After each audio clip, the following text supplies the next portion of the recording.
What's up, everybody? It's your boy Brian. Today we have some news that broke over the weekend over WWE and this round of mass releases, as well as one superstar who flew under the radar in the terms of their contract expiring from AEW. All that and more in this episode, so let's get into it. Starting off with the one wrestler who just flew under the radar. Everybody was focused on WWE and their releases that we didn't even notice that Malakai Black was taken down from the AEW roster page, and it is being reported by PWI Insider that he is now a free agent. He is free to sign anywhere. There's no 90 days. His contract is officially done with AEW, and he can sign today and to show up on Monday Night Raw as the Dark Arts luchador that Chad Gable is looking for. But I feel like we're going to see him, if he does come back to WWE, debut in a couple weeks. But if he does come back as Aleister Black into the WWE, you can expect big things from him. I mean, obviously Andrade, he came back, but he won the Speed Championship and he's not doing so well.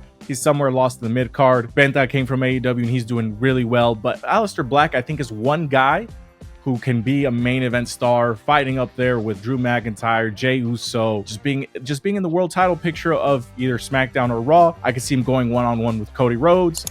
He definitely fits that talent, that upper echelon talent that WWE's kind of been looking for and needs to kind of fill out the roster. I mean, it's been kind of not bland, but we've had the same slew of wrestlers, you know, the Seth Rollins, the Roman Reigns, the Sami Zayns, the Kevin Owens. We're trying to transition into the new era of the main event roster, which is Damian Priest, Gunther. I'd throw Jey Uso in there. So Malakai Black or Aleister Black, if he does come back, would be just another name to add to that new upper echelon main event talent that WWE's kind of molding and bringing together. Eventually you will see like the Trick Williams, the Carmelo Hayes, the Braun Breakers come up as well. But for right now, I think it'd be cool for him to be added on as kind of like a dark, mysterious character, very similar to what he was prior and what Baron Corbin was, that he just never really fully became a main eventer. He was always just like a gatekeeper of WWE. But let me know what you guys think. Would you guys be excited if Malakai Black or Aleister Black comes back to WWE?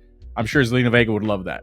But continuing along with the list of names of people that were released from WWE, it's never a nice thing. It's never an exciting thing to see, but there's an interesting list of names here. Of all these names, all these wrestlers were released except for one person who was just told that their contract would be expiring, so that their contract would not be being renewed, and their contract's up in a few weeks.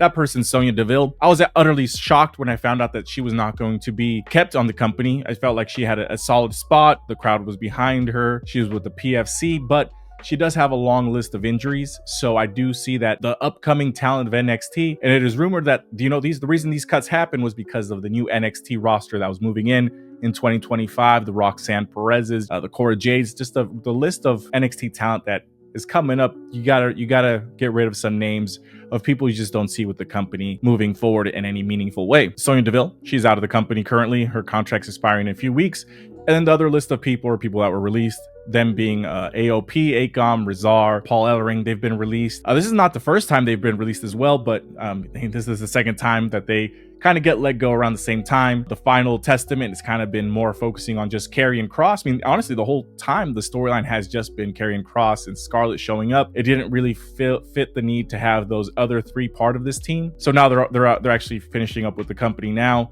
We'll see what the future holds for them. They did try starting their own wrestling company in the UK. We'll see if they end up doing that again. We also saw the Good Brothers leave the company. Luke Gallows and Carl Anderson, they have left the company for what is now the third time, I believe. I feel like they left, they came back, they left, they came back. They've not been used. They were being used with Michin and AJ Styles. AJ Styles got hurt. Michin went to go do her own thing. The Good Brothers were off and on in NXT, and now they're done with the company, which honestly, people that I see online want them to go back to New Japan Pro Wrestling, and a lot of people I see telling them to go to TNA to make a name for themselves in that tag team division. Before they just came back to WWE, they were on TNA, so I expect them to be signing with TNA in the near future. And besides that, we have some other names. We have Isla Dawn, who was a former women's tag team champion, just not really used, and if she was used, she would be the one eating the pin in her tag team. You have Giovanni Vinci, who I know everybody, the legend, the future WWE Hall of Famer Giovanni Vinci. I feel like the crowd loved him, but it seemed like backstage they didn't. He never got that significant push. The best feud he got was Apollo Crews, and he was just getting beat relatively quickly. So Giovanni Vinci's done with the company. We also got Elektra Lopez, who I want to say had maybe 2 matches that I could remember. One was in that women's United States champion triple threat. She lost. The other one was on Speed, so she was never really used. She was just used as like a backstage person with Legado del Fantasma in NXT and also in WWE. And then we get to these kind of 2 bigger names. Blair Davenport, whose previous name was Bea Priestley and AEW, and people are saying that she should sign with AEW, but the other person that they're saying should have signed with AEW is Cedric Alexander, because of they want them to reunite with the Hurt Syndicate to be the full team that there was in WWE. And I could see this one of 2 ways.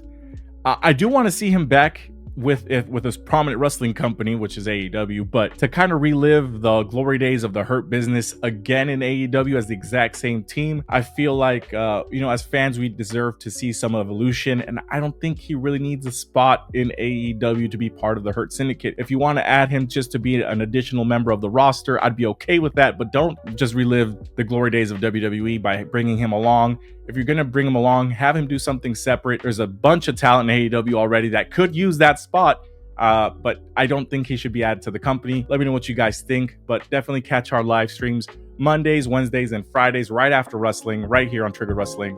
Till then, stay tuned. Thanks for watching.